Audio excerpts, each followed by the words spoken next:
बिस्मिल्लाहिर्रहमानिर्रहीम। अस्सलाम वालेकुम नाज़रीन, आप यूट्यूब चैनल देख रहे हैं। मैं इमरान खान हूँ। इस वक्त जब मैं ये वीलॉग रिकॉर्ड कर रहा हूँ, अडयाला जेल के बाहर 1000 से कुछ ज़्यादा लोग मौजूद हैं, यानी ज़्यादा बड़ी तादाद नहीं आई। ये दावा किया गया था पाकिस्तान तहरीक इंसाफ की जानिब से कि 10,000 लोगों को लाया जाएगा अडयाला जेल के बाहर। लीडरशिप की जानिब से ऐलान किया जाता है, लेकिन बड़ी बेदिली के साथ। ऐसा लगता है कि वो अपनी अपनी ड्यूटी के लिए अडयाला जेल के बाहर पहुंचते हैं, लेकिन कोई भी नहीं चाहता कि बड़ी तादाद में लोग अडयाला जेल के बाहर आए। अलीमा खानम ने आज दोपहर को ये कहा कि हम जब इमरान खान साहब से मुलाकात के लिए आज जा रहे थे तो हमें महमूद अचकज़ई साहब ने यह कहा कि पाकिस्तान तहरीक इंसाफ का एक पैगाम है, और वो पैगाम ये है कि अगर आप अपने एहतजाज को थोड़ा आगे ले जाएं और अपने धरने को थोड़ा आगे ले जाएं तो हम 10,000 लोग लेकर पहुंच जाएंगे। तो उन्होंने कहा जी क्या वक्त? उन्होंने कहा जी 2 बजे की बजाय आप 6 बजे पे ले जाएं। तो अलीमा खानम ने कहा जी हमने उनकी ऑफर कबूल कर ली और हम 3 बजे से लेकर 7 बजे तक वहां पे धरना देकर बैठेंगे और इंतजार करेंगे कि 10,000 लोग पहुंचते हैं। जब उनसे पूछा गया कि 10,000 लोग ना आए तो क्या होगा, उन्होंने कहा जी फिर 7 बजे हम धरना खत्म कर देंगे और हम वापस जाएंगे। तो एक ऑफर हुकूमत की जानिब से मुबैना तौर पर की गई थी, क्योंकि खैबर पख्तूनख्वा के बजट के मामलात में पाकिस्तान की मिलिट्री एस्टेब्लिशमेंट को खैबर पख्तूनख्वा की हुकूमत से कुछ सहूलतें चाहिए, यानी सरप्लस बजट चाहिए, तरक्याती कामों में कटौती चाहिए, और खैबर पख्तूनख्वा की हुकूमत की मर्जी या इजाज़त चाहिए, या उनका बजट इस तरह से वो बनाना चाहते हैं कि वफाक को उसका फ़ायदा पहुंचे। अब उसके लिए खैबर पख्तूनख्वा की हुकूमत को कुछ ना कुछ तो देना पड़ेगा। तो हुकूमत ने मांगी मुलाकात। तो जो ऑफर दी गई वो ये थी कि मुजम्मल असलम की इमरान खान से मुलाकात करवा दी जाएगी, और एक बहन को, और वो बहन भी पसंद की जाएगी एस्टेब्लिशमेंट की जानिब से कि कौन सी वाली बहन। तो एक इमरान खान की बहन और एक मुजम्मल असलम, इन दो की मुलाकात के बारे में मुबैना तौर पर यह इतला आई। लेकिन पाकिस्तान तहरीक इंसाफ ने, इमरान खान साहब की फैमिली ने कहा जी कि नहीं, ये तरीका ठीक नहीं है। मुलाकात तो सुहेल अफरीदी की होनी चाहिए और मुलाकात तो बाकी लोगों की होनी चाहिए, और इमरान खान साहब की बहनों को मिलवाना चाहिए, और ये मुलाकातें जारी रहनी चाहिए। ये क्या तरीका है कि आप 2 मिनट की एक मुलाकात करवाएंगे और उसके बाद आप कहेंगे देखें जी आपने अपने भाई को देख लिया, काफ़ी हो गया। तो ये तरीका ठीक नहीं है, हम इस ट्रैप में नहीं आते। तो फिर पाकिस्तान तहरीक इंसाफ ने कॉल दी कि 10,000 कारकुन वहां पे अडयाला के बाहर पहुंचे। राना सनाउल्लाह साहब ने चैलेंज किया कि अगर ये 10,000 बंदे वहां पे इकट्ठे कर ले तो फिर आकर मेरे साथ बात कर लें, हम इनकी बात मान लेंगे। लेकिन अगर ये 10,000 बंदे इकट्ठे ना कर सकें तो फिर जिस तरह वजीर आजम ने कहा वैसे चुपचाप करके बैठे और बात सुने सर फेंक के। तो अब ये चैलेंज तो हुकूमत ने भी कर दिया था, और हुकूमत ने कोई रुकावट खड़ी नहीं की। पाकिस्तान तहरीक इंसाफ की लीडरशिप के रास्ते में हुकूमत ने कोई रुकावट खड़ी नहीं की, लेकिन इसके बावजूद 1,1200 लोग, मेरे ख्याल में मैक्सिमम 1,500 होंगे, इससे ज्यादा लोग पाकिस्तान तहरीक इंसाफ इकट्ठे नहीं कर पाई। या वो करना ही नहीं चाहते, या लोग उन पे भरोसा ही नहीं करते। तो मसला क्या है, मैंने इसके बारे में काफी, मेरा जो अपना एनालिसिस है ना, वो बहुत सारे लोगों से बात करने के बाद मुझे जो समझ आ रही है वो ये है कि लोग इमरान खान से बिल्कुल मायूस नहीं है, लेकिन इमरान खान के बारे में जो लीडरशिप है पाकिस्तान तहरीक इंसाफ की, उनसे लोग मायूस हो चुके हैं, और लोग अब उन पे भरोसा नहीं कर रहे और उनके साथ बाहर निकलने को तैयार नहीं है। बार बार लोग निकलते हैं, उनके कहने पर आ जाते हैं, लेकिन कुछ भी नहीं होता। आज जो लोग आए हैं इनके बारे में मैंने पूछा, जो वहां पे सहाफी मौजूद हैं, कि मुझे आप बताइए कि ये कौन लोग हैं जो आए हैं और इन्हें कौन लेकर आया। तो जो जर्नलिस्ट हैं उन्होंने मुझे बताया जी कि ये मकामी सतह पे जो लोकल क़यादत होती है, ये वो लोग आए हैं। ये ऐसा नहीं है कि कोई MNAs, MPAs, सेनेटर्स अपने साथ बंदे निकाल कर लाए हों, या खैबर पख्तूनख्वा की हुकूमत ने, या जो सूबाई सदर हैं जुनैद अकबर, उन लोगों ने जोर लगाया। कहते जी वो नहीं है, ये ज्यादा लोग पंजाब से आए हैं, कम लोग खैबर पख्तूनख्वा से आए हैं, और ज्यादा लोग वो हैं जो मकामी सतह की क़यादत है। कोई अपने साथ 10 ले आया, कोई 20 ले आया, कोई 50 ले आया। तो लोग यहाँ पे आते हैं और तस्वीरें बनाते हैं, चले जाते हैं। उसका एक रीज़न ये भी है कि आगे बल्दियाती इंतखाबात आ रहे हैं, उसके लिए एक्टिविटीज़ शुरू हो गई है। हर बंदे को टिकट चाहिए, तो जो लोग टिकट चाहते हैं उन्हें पता है PTI का टिकट मिलेगा तो जीतने का इम्कान बढ़ भी जाएगा। जज्बाती वोट सारा पाकिस्तान तहरीक इंसाफ के साथ है, जितना आम आदमी है वो पाकिस्तान तहरीक इंसाफ के, इमरान खान के साथ है, तो वोट ले लेते हैं। अब धांधली तो आपको पता है हर इलेक्शन में होती है, लेकिन अगर वोटों पे कोई हिफाजत कर सके तो वो पाकिस्तान तहरीक इंसाफ के टिकट पे इलेक्शन जीत सकता है। तो यहां पे ये लोग आए, 1500 के करीब लोग मैक्सिमम भी, अगर मैं बहुत बढ़ा के भी आपको बताऊं तो ये 1500 लोग होंगे, इससे ज्यादा लोग नहीं है। पाकिस्तान तहरीक इंसाफ, यानी इमरान खान साहब निकलते थे सिर्फ अपनी पेशी पे जाने के लिए तो 10-20 हज़ार बंदा साथ भागना शुरू कर देता था।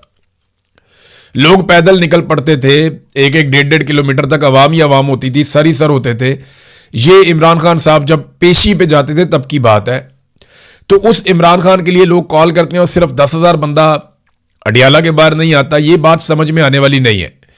हाँ, समझ में जो बात आती है वो ये आती है कि लोगों को एक तो मार इतनी पड़ी है और इतना ज्यादा हुकूमत ने सख्ती की है, इतने लोगों को उठा उठाकर जेलों में डाला है कि एक ये खौफ है। दूसरा, जो क़यादत लेकर जाती है लोगों को या वहां जाती है वो बड़ी बेदिली के साथ ये ऐलान करते हैं और लोग ये जानते हैं कि दे आर नॉट सीरियस।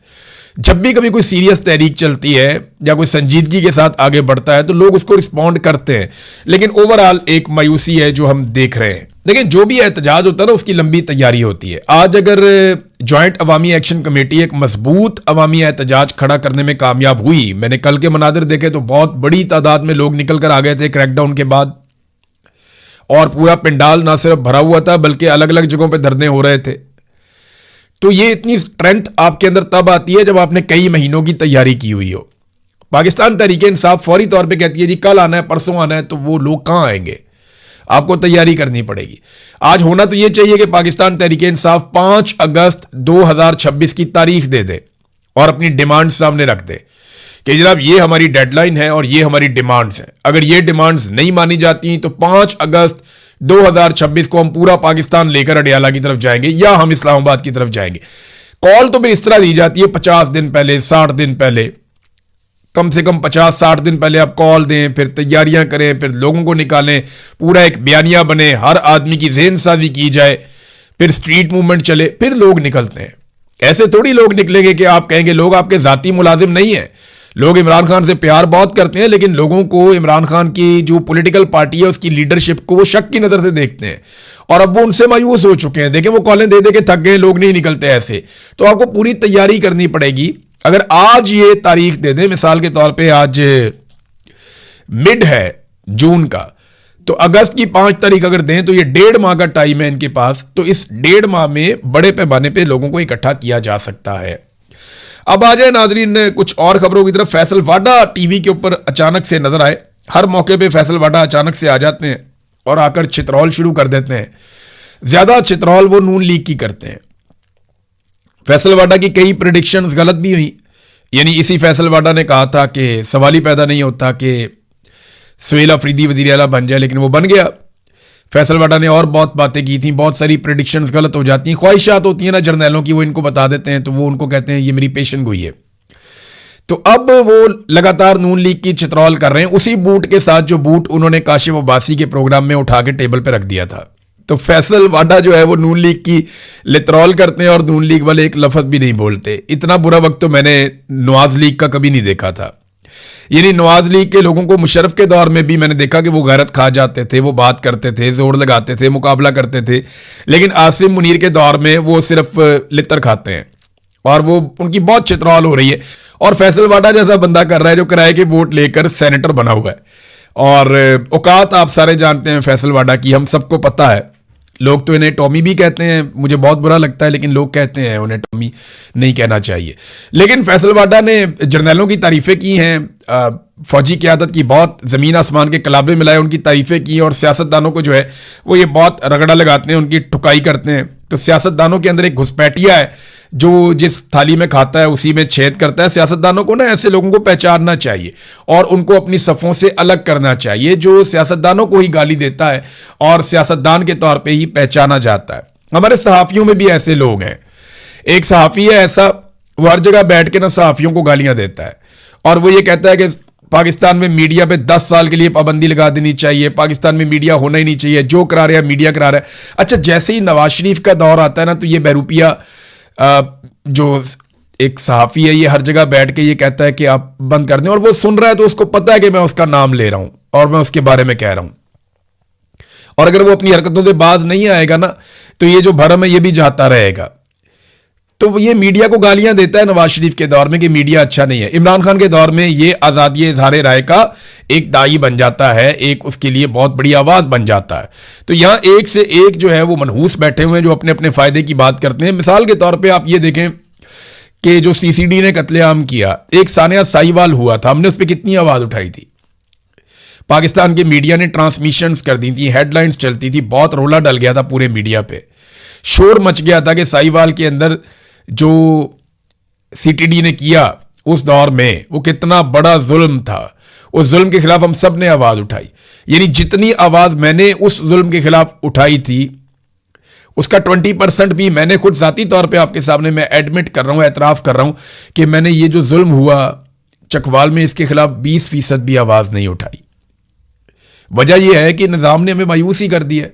हमें पता है इंसाफ होना ही नहीं है, जुल्म इतना ज्यादा हो रहा है, नाइंसाफी इतनी ज्यादा हो रही है कि कौन कौन सी नाइंसाफी के बारे में बात करें। उधर सीधी गोलियां मार देते हैं आजाद कश्मीर में जो आदमी निकलता है अपने हक में बात करने के लिए, उनका नया नाम निकाल के रख दिया जी ये शरपसंद है। तो 12-10,000 बंदा तो पहुंचा नहीं। दूसरी जानी फैसल वाडा ने अच्छी खासी लानत मुलामत की उनके ऊपर। आजाद कश्मीर में सिक्योरिटी फोर्सेज जब से दाखिल हुई हैं उसके बाद से ताकत के इस्तेमाल को तरजीह दी जा रही है। जबानी बातचीत या कोई आपस में बैठना सियासतदानों का, उस पर लगभग पाबंदी लग चुकी है। देखिए सियासतदान बैठते हैं, कोई ना कोई मसला हल होता है, लेकिन मैं आपको बार बार बता रहा हूं कि जो फोर्सेज हैं वो लगातार स्ट्रेट फायर करती हैं, लोगों को जख्मी किया जाता है, लोगों को मारा जाता है और टॉर्चर भी किया जाता है, लोगों की गिरफ्तारियां हो रही हैं, उनकी इमलाक को नुकसान पहुंचाया जा रहा है। ये सब कुछ इसलिए है कि इंतशार फैलाया जाए, ये सब कुछ इसलिए है कि लोगों को इश्तियाल दिलाया जाए और फिर आज़ाद कश्मीर के अंदर अपने मकासद पूरे किए जाएं। ये जो 12 नशिस्तें हैं ये मिलिट्री एस्टेब्लिशमेंट और नून लीग ने अपनी रेड लाइन बना ली है, क्योंकि वो ये जानते हैं कि इन्हीं 12 सीटों की मौजूदगी में वो आज़ाद कश्मीर में अपनी हुकूमत कायम करने के काबिल होंगे। इसके बगैर वो अपनी हुकूमत कायम करने के काबिल भी नहीं रहेंगे। देखिए अभी मैं बात कर रहा था सीसीडी वाले केस की, इसमें एक चीज हमें ध्यान में रखनी पड़ेगी कि जिस मुल्क में मिस्टेकन आइडेंटिटी में बंदे मार दिए जाएं कि जनाब पता ही नहीं चला गलती से मार दिया, और ये खबरें आलमी सतह पे छपे, वहां पे कौन सियाहत लेकर आएगा, वहां पे कौन सरमायाकारी लेकर आएगा। इसके खिलाफ आवाज उठानी चाहिए और ये हरकतें बंद करनी चाहिए। अदालतों का वजूद पाकिस्तान में खत्म हो गया है। पुलिस मुकाबलों में और जाली पुलिस मुकाबलों में लगातार बंदे मारे जा रहे हैं।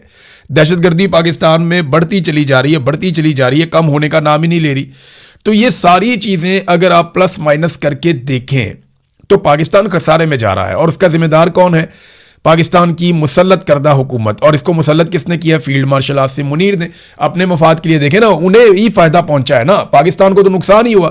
पाकिस्तान की तो मईशत गिर गई, पाकिस्तान की सरमायाकारी खत्म हो गई, पाकिस्तान में दहशतगर्दी बढ़ गई, पाकिस्तान के हालात खराब हो गए, सियासी अदम इस्तेहकाम हो गया। पाकिस्तान के साथ तो बहुत बुरा हुआ, लेकिन फील्ड मार्शल आसिम मुनीर के साथ तो अच्छा हुआ ना, उन्हें 5 साल मजीद नौकरी मिल गई और उसके साथ साथ फील्ड मार्शल आसिम मुनीर को इस्तिस्ना भी मिल गया कि ताहयात अगर वो कोई जुर्म करें तो उन्हें कानून नहीं पकड़ सकता। तनख्वाहदार तबके के हवाले से नाजरीन ये दावा किया गया कि उनका टैक्स कम किया जाएगा, लेकिन हकीकत क्या है ये आप देख लीजिए। रवा माली साल तनख्वाहदारों से 655 अरब रुपए जमा किए गए, जबकि आइंदा बजट में 700 अरब वसूल किए जाएंगे। ये ना आम आदमी को पता ही नहीं है उनके साथ क्या हो रहा है। ये आपकी जेब का एक सुराख बंद कर रहे हैं ना, तो 4 मजीद सुराख आपकी जेब में पैदा कर रहे हैं। ये आपका खून पसीना निचोड़ लेंगे और याद रखिएगा 1 से 2 साल अगर ये हुक्मरान मजीद रहते हैं और इन्हीं पॉलिसियों पे काम करते हैं और पाकिस्तान में सियासी इस्तेहकाम नहीं आता, तो पूरा पाकिस्तान वो कीमत चुकाएगा जिसका हम कभी अंदाजा भी नहीं लगा सकते। ये मईशत को पूरी तरह निचोड़ के रख देंगे। ब्रेन ड्रेन बहुत बड़े पैमाने पर हो रहा है। इमरान खान साहब की बहनों का एक मुवाक्किफ भी आया, जरा वो भी मैं आपके सामने रख देता हूं। और उन्होंने कहा जी कि हमें इत्तला मौसूल हुई है कि 15 जून को इमरान खान को एक बार फिर पिम्स अस्पताल मुंतकिल किया गया। हमें बैरिस्टर गौर की ट्वीट के जरिए से मालूम हुआ। जो जारी किया गया है तिब्बी रिपोर्ट, हम उसको मुस्तरद करते हैं अस्पताल इंतजामिया की जानिब से। माजी में भी मशकूक दावे ये इदारा कर चुका है कि इमरान खान की बिनाई 90% बहाल हो चुकी है। बाद में जब उनके वकील अडियाला में मुलाकात के लिए गए तो इमरान खान साहब ने इस दावे को मुस्तरद कर दिया, जी मेरी जो नज़र है वो बहाल नहीं हुई। एक बुनियादी सवाल अब भी जवाब तलब है, इमरान खान को 5वें इंजेक्शन की ज़रूरत क्यों पेश आई? हम हुकूमत के मौक़िफ़ को कबूल नहीं करते। हमारा मुतालबा है कि इमरान खान का मुआयना और इलाज इस्लामाबाद के शिफा इंटरनेशनल अस्पताल में आज़ाद और मुस्तनद माहिर डॉक्टरों से करवाया जाए। फिर उन्होंने अदालती अहकामात बताया कि जनाब हमारी मुलाकात के लिए अदालतों ने भी कहा हमारी मुलाकात नहीं होने दी जा रही। इमरान खान साहब को कैद तन्हाई में रखा हुआ है। इमरान खान को हुकूक से महरूम करना महज एक सियासी मसला नहीं बल्कि जेल मैनुअल और हाई कोर्ट के अहकामात की सरी खिलाफ वर्जी है। जेल मैनुअल के मुताबिक इमरान खान दर्ज झेल हकूक के हकदार हैं। नंबर 1, अपने बेटों से हफ्तावार टेलीफोनिक गुफ्तगू, खानदान के अफराद से हफ्तावार मुलाकात, अपने वकला से हफ्तावार मुलाकात, किताबों और मुताले के मवाद तक रसाई, टेलीविज़न और अखबारात तक रसाई, मुनासिब तिब्बी इलाज और बाकायदा तिब्बी मुआयनों तक रसाई, किसी भी तिब्बी अमल या तरीक़ा इलाज से कबल करीबी अहल खाना को इतला देना। इसके अलावा जो हाई कोर्ट के अहकामात हैं उसके मुताबिक वो ये बताती है कि इमरान खान को अपने बेटों से टेलीफोन पर बात करने की इजाज़त दी जाए। ये हाई कोर्ट ने बाकायदा अहकामात दिए हुए हैं और मुलाकातें भी करवाई जाएं। और 6 दोस्त जिनमें पार्टी नुमाइंदगान भी शामिल हों हर जुमेरात को उनसे मुलाकात कर सकते हैं, लेकिन इमरान खान साहब की मुलाकातें बंद हैं। उनकी बहनें जो है वो मुतालबात कर रही हैं, पार्टी जो है वो मुज़ाकरात कर रही है हुकूमत के साथ और हुकूमत जो है वो अब उनका मजाक उड़ा रही है। नादरीन, शहबाज शरीफ साहब ने ट्वीट किया और उस ट्वीट में 8 लोगों को मेंशन किया, यानी 8 लोगों को वो ट्वीट टैग किया कि ये 8 लोग हैं जिनकी वो खुशनुदी हासिल करना चाहते हैं। ये जो जंगबंदी हो रही है ईरान और अमेरिका के बीच में, तो पराई शादी में अब्दुल्ला दीवाना, वो कैसे मैं बताता हूँ आपको। शहबाज शरीफ ने जो टैग किया वो ट्रंप को किया, नायब सदर अमेरिका के जेडी वेंस उनको किया, मार्को रूबियो को किया, स्टीव विटकॉफ के एक अकाउंट को किया, फिर स्टीव विटकॉफ के दूसरे अकाउंट को किया। तो पहले 5 अमेरिकी अकाउंट्स को उन्होंने टैग किया। फिर बारी आती है ईरान की, यानी ईरान को प्रायोरिटी नहीं दी और यह भी नहीं देखा कि सदर ट्रंप को अगर आपने पहले किया तो फिर आप दूसरे नंबर पे ईरानी सदर को करें, फिर आप अगर जेडी वेंस को करते हैं तो फिर आप कालीबाफ को करें, फिर आप मार्को रूबियो को करते हैं तो फिर आप इराकची को करें। जो तरीकाकार था वो तो ये था, लेकिन 5 अमरीकियों को पहले रखा और 3 ईरानियों को बाद में रखा, जिनमें ईरानी सदर, कालीबाफ और इराकची, ये तीनों थे। अच्छा, अब इनों में से किसी ने भी इसको रीट्वीट नहीं किया।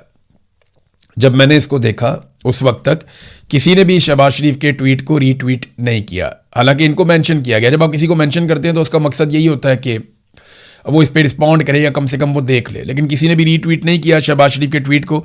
तो हमारी हालत वो है कि अपने घर के अंदर भूख है, बच्चे स्कूल नहीं जा रहे, बर्तन बिक गए हैं, कर्जे चढ़ गए हैं, पूरा कुंबा आपस में दस्तों गिरबान है, घर के अंदर खाना जंगी लगी हुई है, एक दूसरे का सर फाड़ रहे हैं, नफरत की आग लगी हुई है, हर कोई घर से भागना चाहता है, मगर चौधरियों के बीच में सुलह हो रही है, हमें बहुत मजा आ रहा है।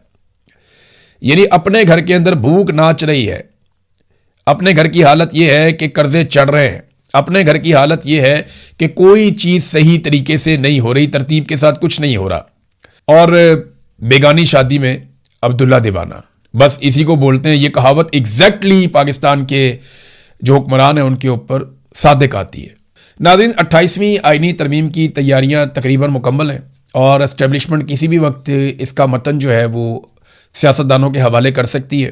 फौरी तौर पे नवाज शरीफ वापस पहुंचेंगे, बाकी सारे लोग अपनी जिम्मेदारी अदा करेंगे और 28वीं आईनी तरमीम भी बाजमात पास करवाई जाएगी। आपको बहुत बड़े इसमें सरप्राइजेज मिलेंगे और एक दफ्तर के अंदर बाकायदा बंद दरवाज़ों के पीछे हुकूमत की मर्जी और उसकी समझ के बाहर ये 28वीं आईनी तरमीम तैयार की गई है। काफ़ी सरप्राइजेज आपको मिलेंगे। नाजरीन, एक लोडोविक ट्रारियक्स इंटरनेशनल ह्यूमन राइट्स प्राइज़, ये जैसे आपका नोबेल इनाम है उसी तरह वकला का भी एक इनाम होता है।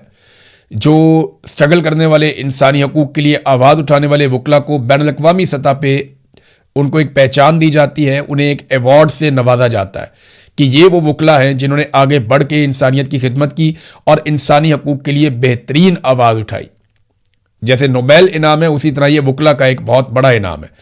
सबसे पहले ये इनाम दिया गया था तारीख में नेल्सन मंडेला को, तो नेल्सन मंडेला को ये इनाम मिला। उसके बाद बहुत बड़े बड़े लोगों को ये इनाम मिला जिन्होंने इंसानी हकूक़ के लिए काम किया, इंसानियत के लिए आवाज़ उठाई। और इस साल ये अवार्ड पाकिस्तान के हिस्से में आया है और पाकिस्तानियों को इसके लिए मैं बहुत मुबारकबाद दे रहा हूँ। ये बहुत बड़ा एजाज़ है हमारे लिए कि ईमान मज़ारी और हादी अली चट्ठा, उन्हें मुश्तरका तौर पे फ्रांस से ये अवार्ड दिया गया है, उन्हें इस अवार्ड से नवाजा गया है। तो ये पाकिस्तान के लिए एक मुस्बत पहचान है कि ये पिसे हुए तबकात के लिए आवाज़ उठाते हैं और आज वो दोनों जेल के अंदर बंद हैं। ये हमारी हुकूमत की पॉलिसी है। तो नाज़रीन, अब तक के लिए इतना ही। अपना ख्याल रखिएगा, अपने इस चैनल का भी।